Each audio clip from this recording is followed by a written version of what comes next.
Awesome. All right. Welcome, everybody. Thanks for coming back, and thanks to new people joining us this week, week number 2. So we set up, summer just nicely set up. What we're going to do here, we're going to go deep, slowly, intensively through this book. And where we are this week is we're on Roman numeral 13, which for those of you who did not learn Roman numerals in school, you younger folk, it's XIII. So we're on the forward to the first edition. XIII, the very bottom. This is always the hardest part of any meeting, is finding the right Roman numerals page. So we'll give you guys a second. XIII, forward to the first edition. And because we only got through the first paragraph of this last week as we were running out of time, I'm just going to go ahead and reread it again. David, if you or I have a quick highlight, we can share it again. But otherwise, I'll just use it to set up the next paragraph if that's good with you. All right, guys. So we are in the forward to the first edition, Roman numeral XIII, which is 13. And just rereading again this first paragraph and the little preamble before it. This is the forward as it appeared in the first printing of the first edition in 1939. We of Alcoholics Anonymous are more than 100 men and women who have recovered from a seemingly hopeless state of mind and body. To show other alcoholics precisely how we have recovered is the main purpose of this book. For them, we hope these pages will prove so convincing that no further authentication will be necessary. We think this account of our experience will help everyone to better understand the alcoholic. Many do not comprehend that the alcoholic is a very sick person. And besides, we're sure that our way of living has its advantages for all.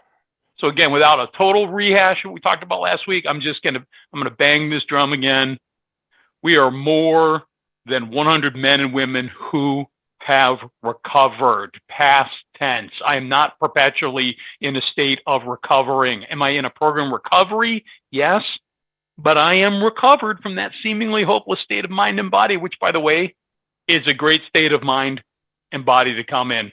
Hopeless or seemingly hopeless, right? Come in hopeless and then get recovered. And then this other line, right, to show other alcoholics precisely how we have recovered, banging the drum again, is the main purpose of this book. That's what we named our study from, purpose of this book. There's a reference to what the purpose of the book is here, and there's another great one on page 20.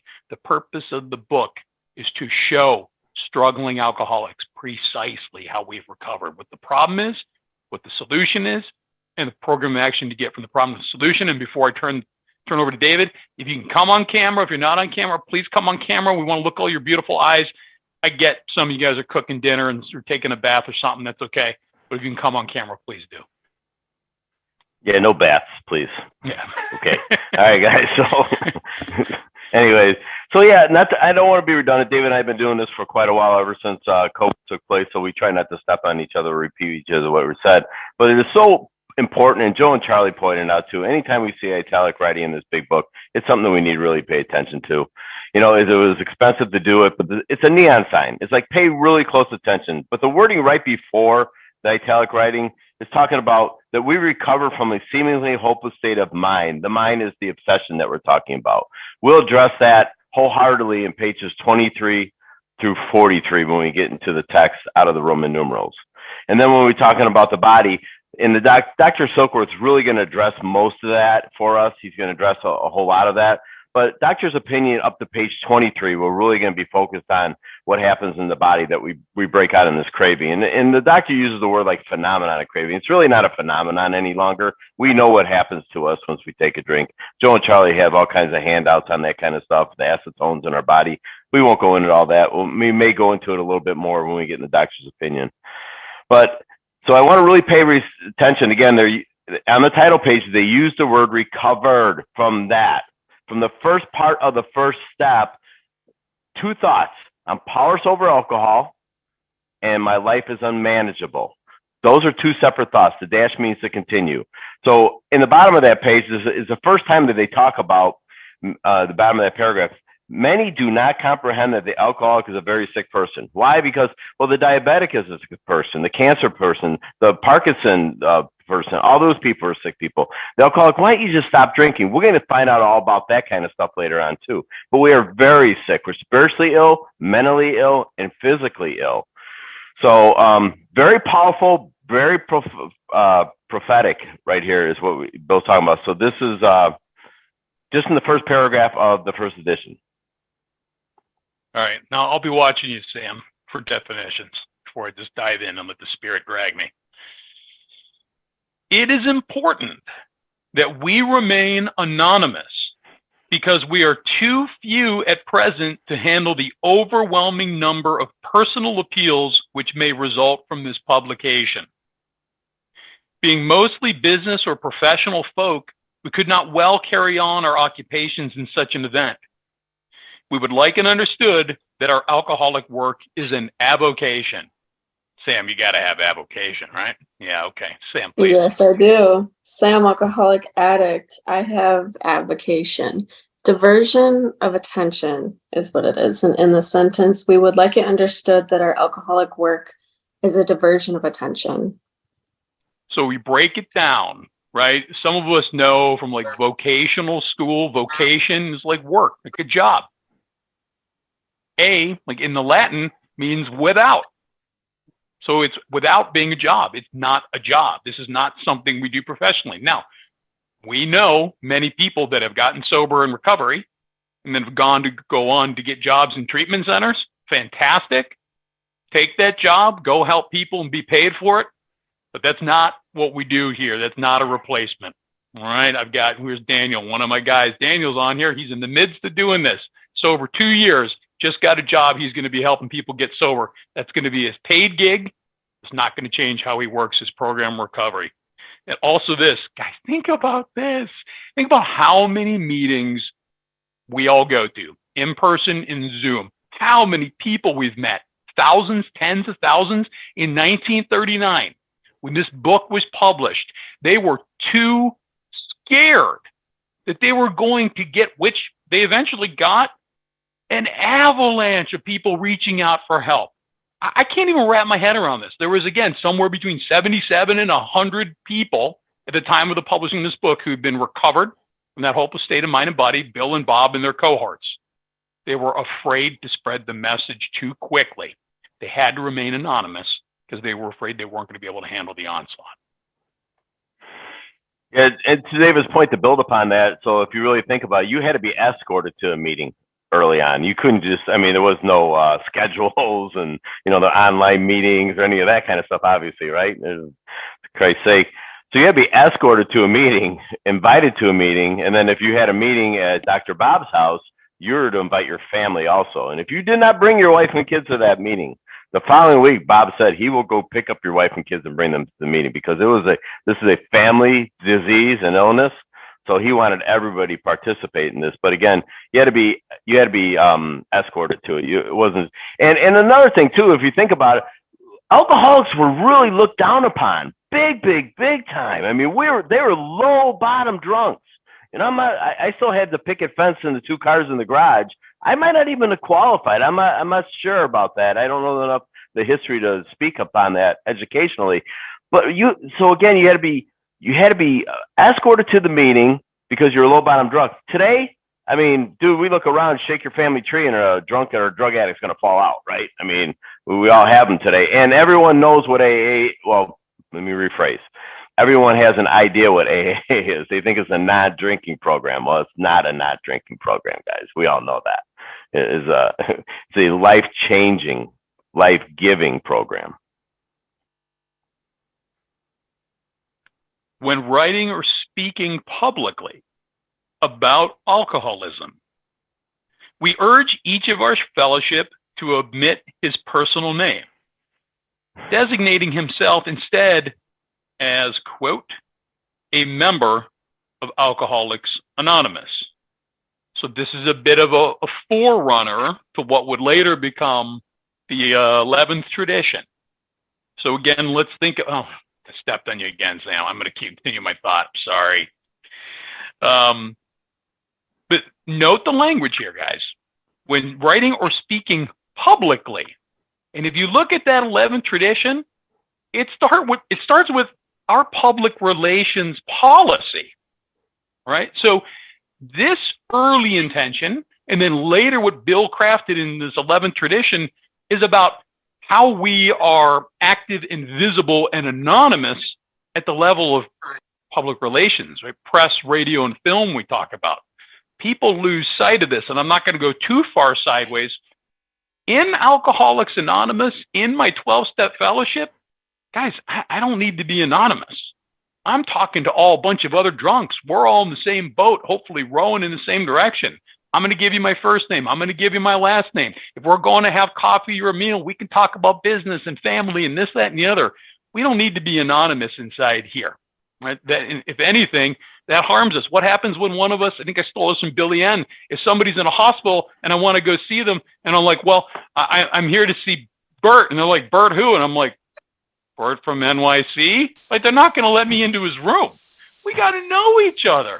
Right? Now, if I'm asked to do something on the radio, right? If I'm asked to represent and get up on stage at a high school, we've got guidelines for all of this stuff, right? There's AA literature about exactly how we comport and conduct ourselves in the public sphere when we're representing Alcoholics Anonymous. And that's the perfect time that we say, I'm a member of Alcoholics Anonymous, instead of David. I guess I shouldn't say my last name because it gets recorded. Do you have anything, Sam? Yeah, I do. I have fellowship and omit. Ooh. So fellowship is community of interest, feeling, etc. Wait, And say then that again. Say that again. fellowship, community of interest, feeling, etc. Oh, etc. Okay. And to omit is to leave out. So in the sentence, when writing or speaking publicly about alcoholism, we urge each of our community of interest, feeling, etc., to leave out his personal name, designating himself as a member of Alcoholics Anonymous. Thank you, Sam. So let me just read the long form, which is a paragraph of the 11th tradition. Good call. So our relations with the general public should be characterized by personal anonymity. No name. That's what anonymity means. We think AA ought to avoid sensational advertising. Our names and pictures as AA members ought not be broadcast, filmed, or publicly printed, as David pointed out. Our public relations should be guided by the principle of attraction rather than promotion. There is never a need to praise ourselves. We feel better to let our friends recommend us. So that's the long form, and we're talking about here that I don't have the right also to say that I saw you at a meeting either. You know, that I don't get to break your anonymity. You know, what we see here, what we hear here, we'll let it say here. I don't know if that's really so true, because I need to hear what you guys had to say and how you work the steps and how you got to God. I need to practice that out here. But I don't have the right to say I saw David Galula at the meeting today. You know, break his anonymity. Yeah, so that's okay though. But well, that's because I know you give me spiritual consent to do that. And I really, for me, anyways, like this, I don't care who knows I'm an alcoholic and drug addict, as long as I don't forget who I am. As long as I don't forget, I don't care. But I'm not the poster boy for AA or CA. But remember, here's another thing that's really important about anonymity. I may be the only big book that person ever meets. Doesn't mean at the grocery store, at the bank, at the laundry, wherever I'm at. If I've had a personality change, I act differently. I react to situations and circumstances differently than I ever have before, right? So this is the gift. This is having a spiritual awakening. And I may be the only big book that person sees. I have ran into people that I grew up with that are now in Alcoholics Anonymous. You know, I wasn't the same person I was then as I am today because of the grace of the steps. But today I'm trying to practice these principles in all my affairs because we want to be of help to other people. Great help to other people. Maximum service to God and all the people about me today. So we talked about it with Bert before the meeting, enthusiasm with God. With God. Let's be excited about this, but at the same time, let's have respect for the fellowship of Alcoholics Anonymous. I did want to re-emphasize two words that is mentioned over and over in this. Alcoholism, alcoholics, and anonymous. Alcoholism is a disease condition caused by excessive use of alcoholic liquors. And anonymous is unrevealed name, origin, or authorship. So the name of our book, right? Name of our fellowship too. Alcoholics Anonymous. Now, what we're going to learn, and we gave the tiniest sneak preview last week. David and I did a little bit, but the big book, this volume, Alcoholics Anonymous, really defines what an alcoholic is, what real alcoholism is within the perspective of AA. And this is a really important concept to start wrapping your heads around early in the process. So Sam gave us a dictionary definition from 1938 of what those words meant and how they were used. There was no illness concept, for example, with the American Medical Association or, the equivalent one in the UK in 1939. There was a few heretical doctors like Dr. Silkworth who believed he understood the illness. But in 1939, as Joe and Charlie talked about, it was said he was heretical. It was pure heresy, right? It was like the anti-opinion and belief system that this was a real illness. Okay, but by the 1950s, the AMA understood this illness, and they had their own definition. If you look in the DSM-5 today, it's the sort of the manual for psychiatric disorders and things like that. I don't know, Ashton or one of the nurses on here could explain it better. They're going to have a description of alcoholism as well. It's not going to be the same definition that we have. Okay, and we're going to study the hell out of this from the 10 pages of the doctor's opinion through really pages then 1 through 43 in depth about the powerlessness as it's defined with our understanding of alcoholism, and then beyond that with the unmanageability, the spiritual malady portions of alcoholism. Very earnestly, we ask the press also to observe this request, for otherwise we shall be greatly handicapped. So we're basically saying, hey, people of the press, when we say we need to remain anonymous, please stop asking us over and over for our full names. Sam, anything in there? I have earnestly, something given as a pledge that certain things will be done. So we ask the press to almost give us a pledge that certain things will be done, and that's to observe this request, for otherwise we shall be greatly handicapped. Anything else on earnestly? Something like kind of like honestly, or? I can look. Yeah, take a look, because that word comes up a fair amount in the big book. All right, flipping over. No, I'm going to flip over here to 14 in a sec. We are not an organization in the conventional sense of the word. There are no fees or dues whatsoever. The only requirement for membership is an honest desire to stop drinking. We're not allied with any particular faith, sect, or denomination, nor do we oppose anyone. We simply wish to be helpful to those who are afflicted. So I'm going to let David probably do a little deeper dive in on some of these things, but what some of these obviously read like are a few more of the traditions. Again, 1939, this was before the first edition. Traditions didn't exist. So just a little snippet of history. In April of 1946, Bill Wilson, one of our two co-founders, along with Dr. Bob Smith, wrote an article for the Grapevine entitled 12 Suggested Points for AA Tradition.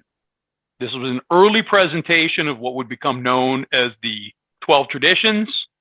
It goes on to say, with his usual foresight, Bill realized that the growing organization needed more guidance. It was important to preserve AA's unity and singleness of purpose during this growth. So 1939, really we were exposing the 12 steps of recovery to the world. And then over the course of the next 7 years, as AA started growing and more groups and meetings started to grow, Bill saw the need to start to establish these traditions. So he introduced them as these suggested points in 1946, but they weren't really published until the second edition was published in, was it 1955? I know we went through the dates last week. I think that's right. Do you have any words there you want to do, Sam? Yes, I have honest and desire. Honest is freedom from fraud, and desires to wish intensely for.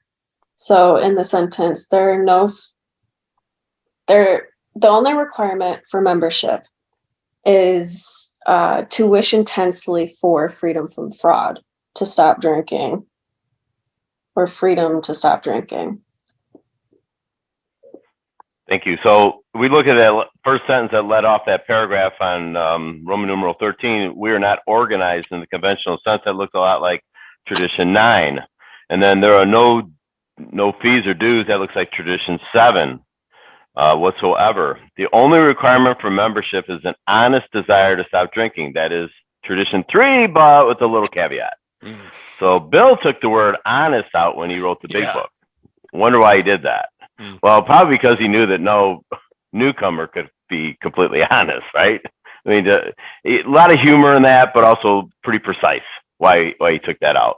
But in here in the text, we'll read it as it's stated. And we're not out with any particular faith, sect, denomination, nor do we oppose anyone. We simply wish to be helpful to those who are afflicted. I love the word helpful. Herb K is one of the guys that I listen to too. You guys may have heard of him, and he changed that service, his thought of service through prayer and meditation to being helpful. Try to be helpful to everyone I come in contact with. Well, let's look at the AA preamble, Bill started writing the book, 1935 by 37, by 39 it was published, but it was actually the preamble was created actually in 1947 by the AA Grapevine, a magazine publication founded by 6 AA members under Wilson's permission. So it was actually published in June of 1947. And where did it come from? Well, it came out of the forward here. That's where they got the idea, is right out of this forward. So that's just a little bit of history. And guys, if you miss any of these little facts and factoids we're throwing out, just put it in the chat. What year did you say? What page was that a reference to? And we'll try to circle back. And I know Summer's going to start to summarize all these things and share them out after the meetings too. But just let us know as we go along if we are talking too quickly at any point. We shall be interested to hear from those who are getting results from this book, particularly from those who have commenced work with other alcoholics. We should like to be helpful to such cases. All right, guys, again, think about how spoiled we are today. Some of you guys who have been around and continuously sober for 5, 10, 20 plus years, we are so spoiled. Everybody figured this out for us. We have all these brilliant speakers, some here on the call today with us, and all the people who came before us, right? The Mark Hewsons and the Joe Hawks and the Joe and Charlie and the Raymer brothers and Katie and Charlie Parker. So many people. They figured this all out, and we have all these meetings. And now in the Zoom era, we have all these powerful big book meetings. What Bill was saying here is, we want to hear from those of you who are getting results from this book. You know what that meant? That meant that when there was somewhere between 77 and 100 people, basically in New York and Akron and in a western city, Cleveland, if somebody in California reached out and said, please sell me a book, send me a book, some human being, I'm just using California as an example, there's probably some story I don't know, but there was a first person in California. There was a first person in Idaho. There was a first person in Texas. In all of these states, some human being got mailed a book and they said, follow the instructions, get sober. And then he's saying, let us know how well you're doing. Imagine this. Today, I can go to so many meetings where I'm going to hear so many great messages of people coming out of the book. And if I was in trouble, I could say, can you please help me recover? Can you please take me through these 12 steps? And there would be hundreds, thousands of men who could help me. These guys had a whole state where they were the first human being with a book. They had a book, they had paper and pen, and maybe every once in a while they could make a phone call. We're so lucky today. They had to figure this all out. Where was the unity when there was the first guy in Idaho getting sober by himself?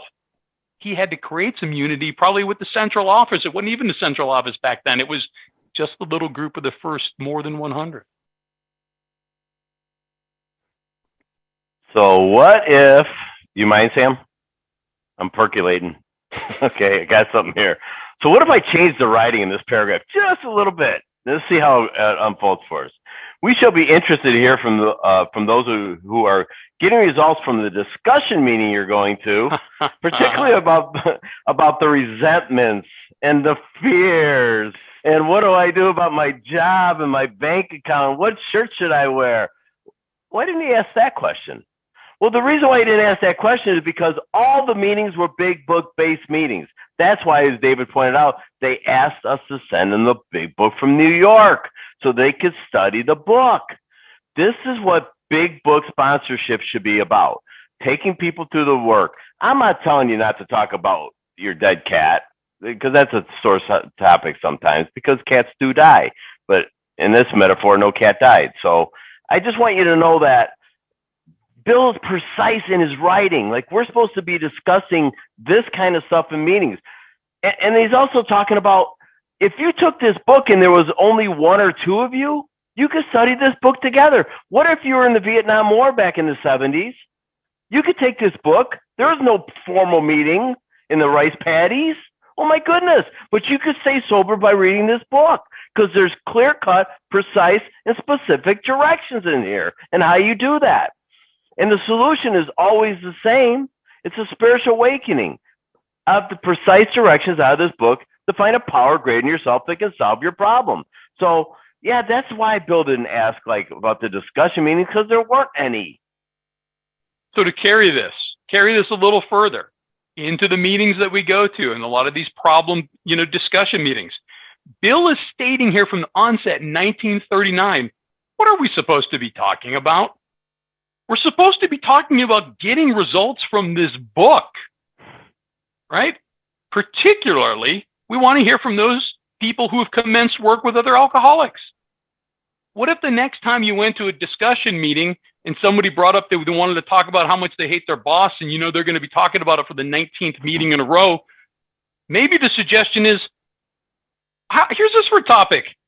How am I getting results from this book? How am I commencing work with other alcoholics? How many people in a standard open discussion meeting would be able to contribute? And I'm not just talking smack. David and we're always perching on a little bit of a soapbox. It's not so much about bashing these discussion meetings. It's about right-sizing what we ought to be doing in recovery to try to get back to that 75% recovery rate. Right? This is what they enjoyed back in the day.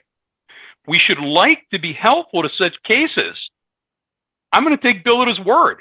He just didn't want to hear about what a brilliant book he had written so he could pat himself on the back. What he wanted to know is, who's starting to work with other alcoholics, who's getting results from this book, and how can we help?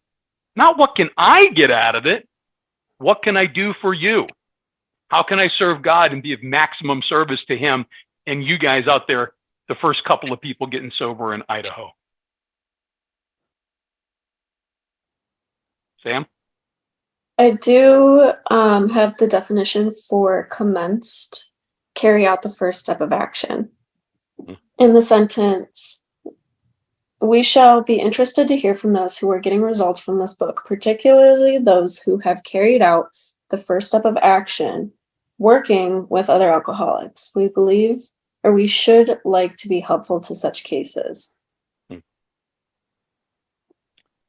Inquiry by scientific, medical, and religious societies will be welcomed.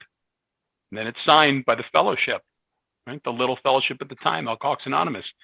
They wanted to talk about the professional and spiritual, talk with the professional, medical, and spiritual community. Here's what we have figured out. We had this little doctor who got us going, understanding this is an illness. And then we put together this program of recovery on the shoulders of what some people in the Oxford group were doing beautifully. And we expanded upon that and look at what we're doing. And we're going to talk to you really smart scientific people. And we're going to explain to you how this thing works for us. And we're going to talk to you lifesavers and healers, you medical people, you doctors, because we can win this war together. And yeah, we want to be in the God business too. Not in the business, maybe that's not the right noun. We want to be in the God life too, right? To find your own higher power, but have a system of faith. So we get to go to treatment centers, correct? I mean, we get to go to some things. So they're inviting us in. I mean, they have their own program, whatever that may be. I'm not calling it right or wrong whatsoever. It's a nice dry out for most people. But they're also asking us for our help. And if you ever had this experience, and I hope that you do, and if you're new, please consider this. I'm not telling you what you need to do. I don't know what you need to do. But I break my anonymity at the doctors, the dentist, surgery and all those kind of things. And my experience with that is just sometimes I've had long, lengthy conversations with the doctor about this, about maybe they had a family member fall out of their tree that had some drinking problem, and if I would be interested in helping them. And my answer is yes, absolutely I would. Absolutely. So I'm breaking my anonymity for my purpose because I don't want to be on any mind-altering drug. That's why I tell the dentist and the doctor who I am, because they're non-narcotics that you can take. But then the greater purpose is sometimes there's someone else that needs help. So Bill used the word being helpful twice in 2 paragraphs. This is what this is all about, trying to be helpful. All right, next page, Roman numeral 15. This is XV, forward to second edition. And this one gets cool because we get into a lot of fun history. We get a bunch of it here in this forward. Figures given in this forward describe the fellowship as it was in 1955. Since the original forward to this book was written in 1939, a wholesale miracle has taken place. Our earliest printing voiced the hope that every alcoholic who journeys will find the fellowship of Alcoholics Anonymous at his destination. Already, continues the early text, 2s and 3s and 5s of us have sprung up in other communities. Sam, anything? No? Good. Go ahead, David. Yeah, I don't have a lot there other than the fact that, Bill's giving us a vision, and it's kind of like with the chapter in the back of the book, Vision for You. So he's got a lot of hope. And hope is described to me as a vision beyond my present circumstances. So his hope is that you can find Alcoholics Anonymous at your destination. When you're done, with the last house at the end of the block, maybe you can relate to that. That was my destination. I tried almost everything else. I didn't try everything. Tried almost everything else. And I found Alcoholics Anonymous, which has changed my life and everybody I come in contact with when I'm staying spiritually fit. And he's describing what's happened since 1939 as a wholesale miracle. Not too strong of a word. Here's how he backs up and describes what this miracle has been. 16 years have elapsed between our first printing of this book, Alcoholics Anonymous, aka the Big Book, and the presentation in 1955 of our second edition. In that brief space, Alcoholics Anonymous has mushroomed into nearly 6,000 groups whose membership is far above 150,000 recovered alcoholics. So I'm going to pause here for a second. 1955, 16 years, right? From 1939, there was 2-3 groups, more than 100, Bill said, again, somewhere between 77 and 101, we'll call it, to 6,000 groups and 150,000 members, recovered members. Now, I'm in the extended Chicago area, and today, we'll talk about this as we get a little further into what's an AA group and what's an AA meeting. Okay? Most people that are a part of Alcoholics Anonymous today don't understand there's a distinction here. We think about meetings, going to meetings, participating in meetings, sharing in meetings, meeting people at meetings. Generally speaking, the meeting is an extension of a group. Right? And there's a whole terrific piece of IP literature about this. What is an AA group? I would recommend it. I don't know, maybe somewhere, if you could find the link to that on AA.org and post it in here, or we can share it in the WhatsApp group later. That'd be super. But if we think about things in terms of generally speaking, it's pretty common there's sort of a one-to-one relationship between a group and a meeting. Not exclusively, but that's very much the case today.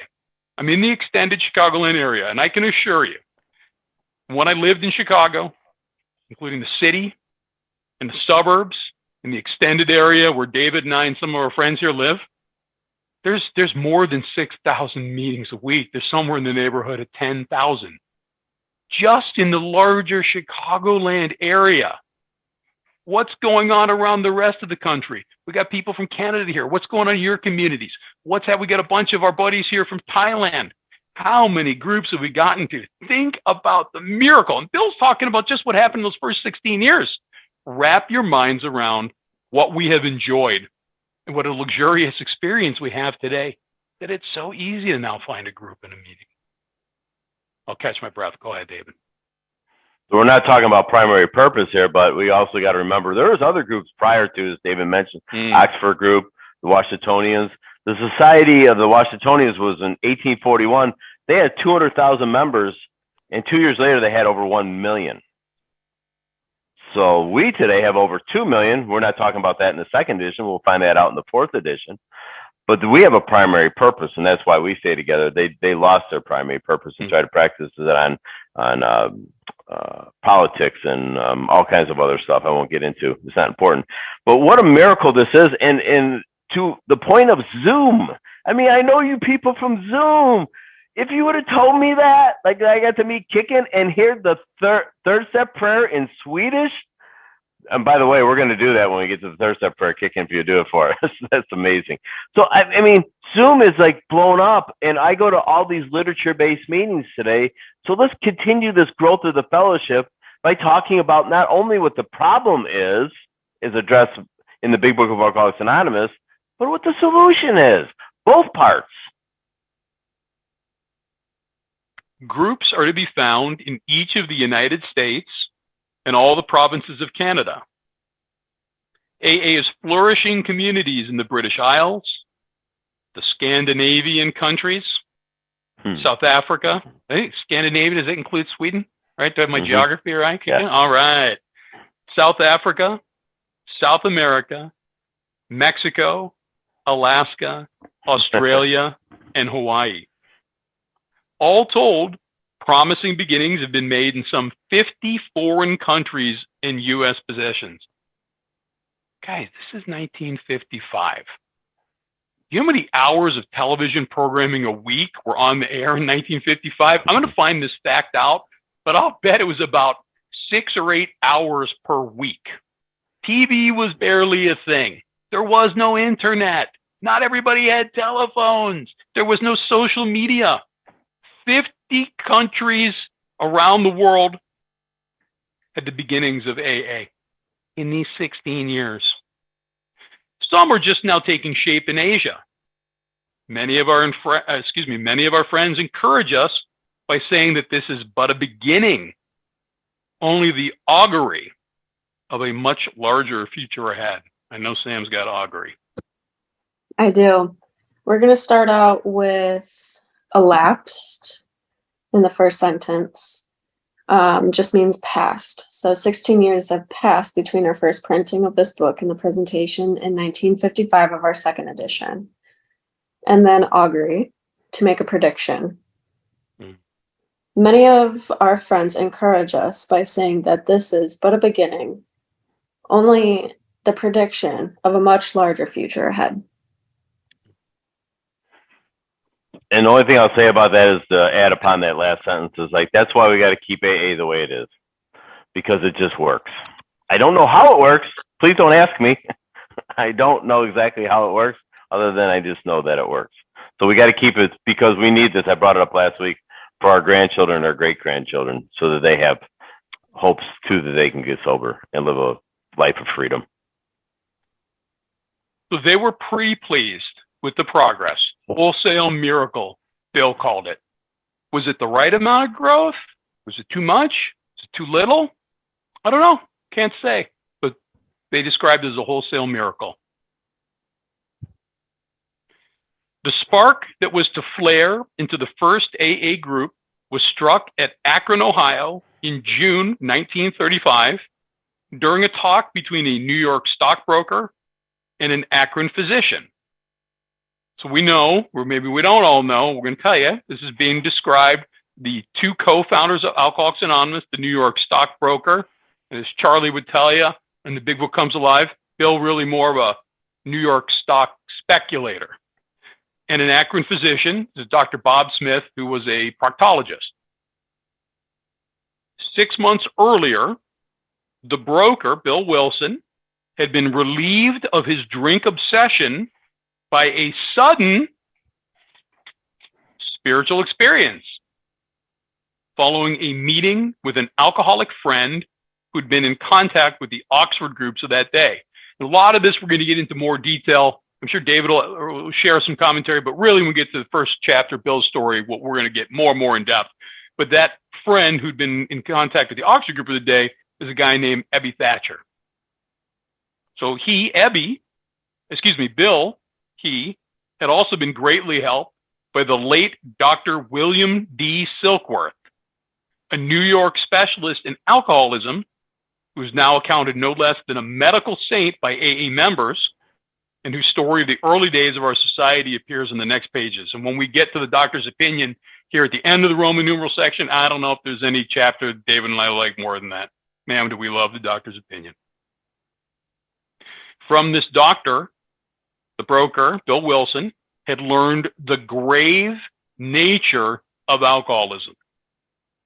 Though he could not accept all the tenets of the Oxford groups, Bill, was convinced of the need for moral inventory.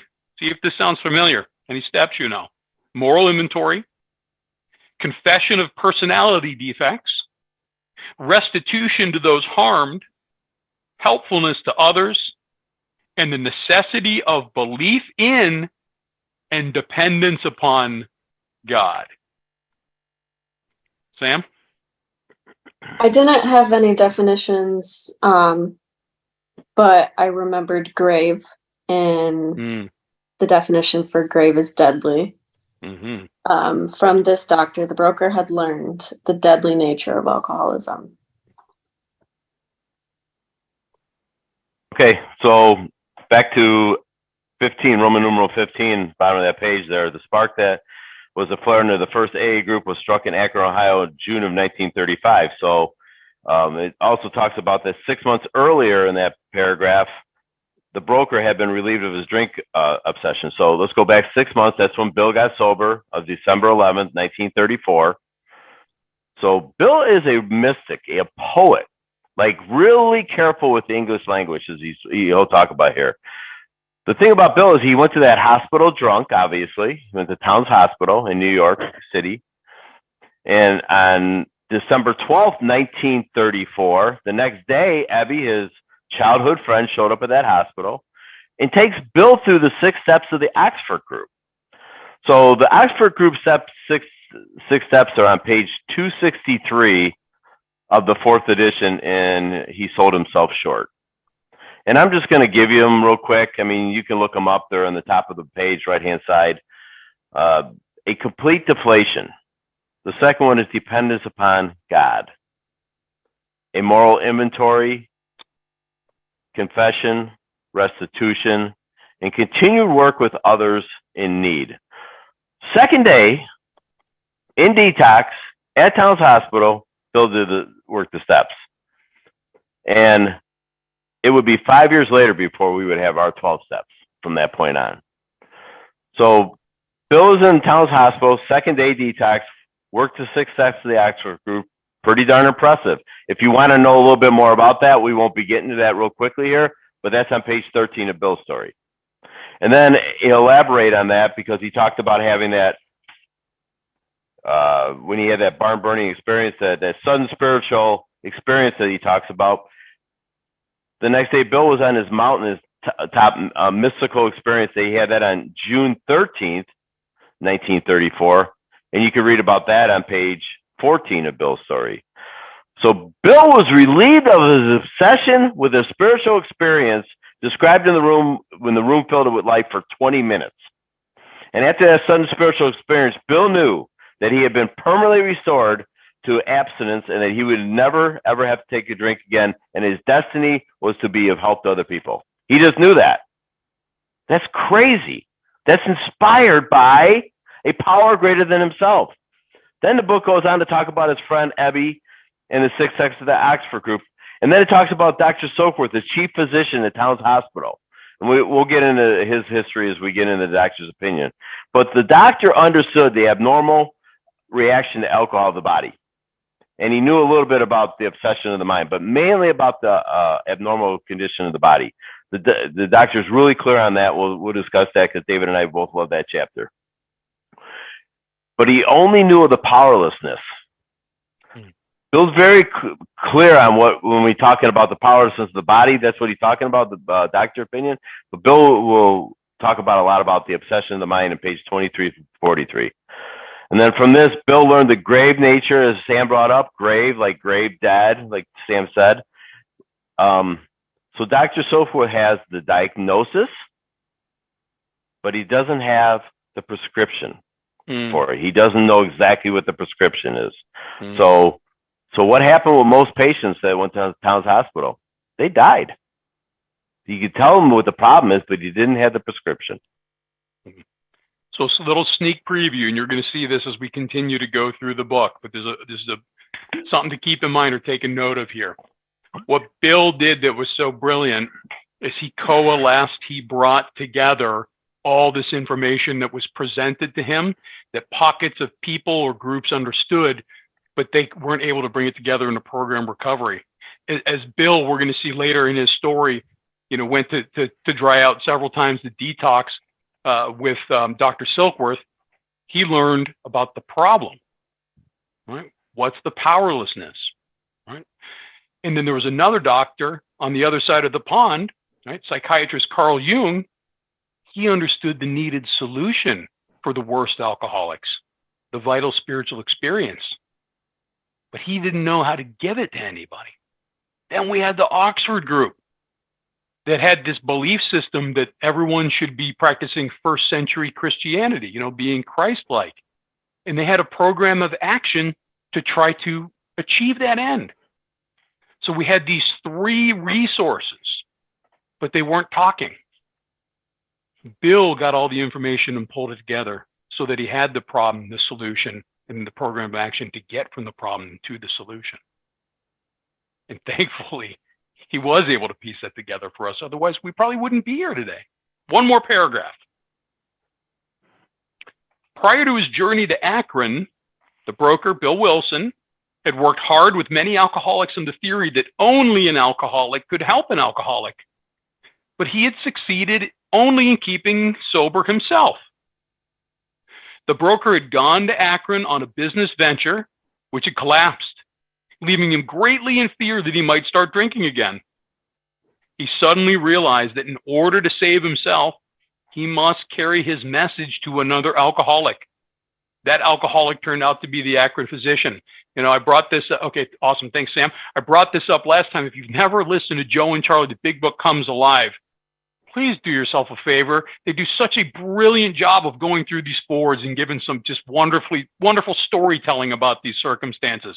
But this is what this paragraph is saying is Bill, sober physically for 6 months and probably a little better in his mind and his spirit because he was spending a whole bunch of time trying to help other people get sober to have their own spiritual experience.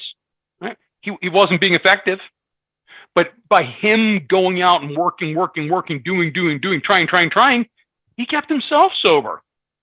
So he got into a really dicey situation. This business deal fell through. He didn't even have enough money for the train ticket home. He started growing with fear, getting despondent, and he thought, oh my God, what am I going to do? I'm afraid. I feel so lousy. I'm going to drink over this. What was the thought that occurred to him? I got to go talk to another alcoholic. It's going to keep me sober. Makes a phone call, speaks to Henrietta. She sets him up with Dr. Bob, and the rest is literally history. David? So, yeah, Bill got out of Towns Hospital and immediately worked diligently to try to get someone else sober. He went to missions, hospitals, jails, pulled people off of bar stools, the nut houses. He did all these things and got nobody sober. And at the end of the 6 months, he had this defeat inside of him trying to get other people sober, and he just felt so depressing. He went to Lois, and him and Lois were packing his bag for Akron for this business trip that he was on. And he told Lois, he's like, I must have missed something. I must have missed something in the problem here that I don't know how to address. I don't know what's going on. And I'm going to go on this trip. I'm going to be very, very successful. And when I get back, I'm going to go back to Wall Street and we're going to be great. But I'm going to give up this mission that I'm on. And Lois paused and looked Bill right in the eye and said, Bill, with all the love in her face, but you're sober, Bill. You're sober. This wasn't about you getting someone else sober, Bill. 6 months for Bill Wilson to be sober? That is unbelievable. Right. For me, today, it's still a miracle. Mm. What he did was, what he found out is he took his self-centeredness and turned it into other-centeredness, and he didn't have to pick up a drink, but he needed more information, and Lois said, why don't you go to Dr. Silkworth and talk to him about it? And when he went to Dr. Silkworth, he said, I'm trying to pull these guys off of bar stools. He, Bill, stop talking about God. Right. Talking about this white, bright light flash that you had in your room, the 20 minutes of convalescence with the Lord on his mouth. Stop talking about that. Talk about what happens to you when you put a drink in your body, that you break out in this craving. You can't stop. And once you stop, you cannot stay stopped. Was that a coincidence that at the same exact time, Henrietta Sieberling was having her Oxford group meeting and Dr. Bob was a part of that? We'll get into that a little bit because I know we're running up on time. But do you think it's a coincidence that during that period of time, that night that Bill was talking to Lois and the next day when he went to talk to Silkworth, Henrietta Sieberling and that group of Oxford people that met in her gay house, she asked everyone to tell one secret about themselves that no one would know. And Dr. Bob told the group, he goes, I have a problem with alcohol. Well, everybody knew he had a problem with alcohol, but he thought it was a big secret. And they said, Bob, would you like us to pray for you and with you and for you? And he said, yes. So they got on their knees and they prayed. So I'm going to leave you with a cliffhanger here because it's better. It builds. It's like, want to know what faith is? We're going to find out what faith is next week. So got to come back. I want to quickly re-summarize because this is key history here to understand how things came together. Right? Bill sober for 6 months, literally going into bars, dragging drunks off of stools and saying, you got to get to God. You got to believe. You know, he might have been Jesus preaching at him a little bit too. And all these drunks are like, dude, I do not want what you're selling. Right. And so he felt discouraged and he went home and like David related, his wife said to him, Lois said, Bill, you are trying and it's working for you. You're staying sober. Why don't you go talk to Dr. Silkworth, see what ideas he has? And when Bill went to talk to Dr. Silkworth said, yeah, Bill, I heard how you're trying to go about this. Stop trying to preach spiritual experience. Tell him the same thing I told you. Give him my medical estimate of alcoholism. That we're powerless mentally. We stop 1 million times. We start 1,000,001. And when the first drink goes in our body, we break out in craving. And as David said, the timeline is after he had this conversation with Dr. Silkworth, the next drunk that he talked to was Dr. Bob Smith. And he was able to talk about his own alcoholism. And that was the first time Dr. Bob could hear a message of help that resonated with him. And so much more to come on this, but I love talking about it. Let's wrap up and we'll stop for any Q&As before we end the Zoom.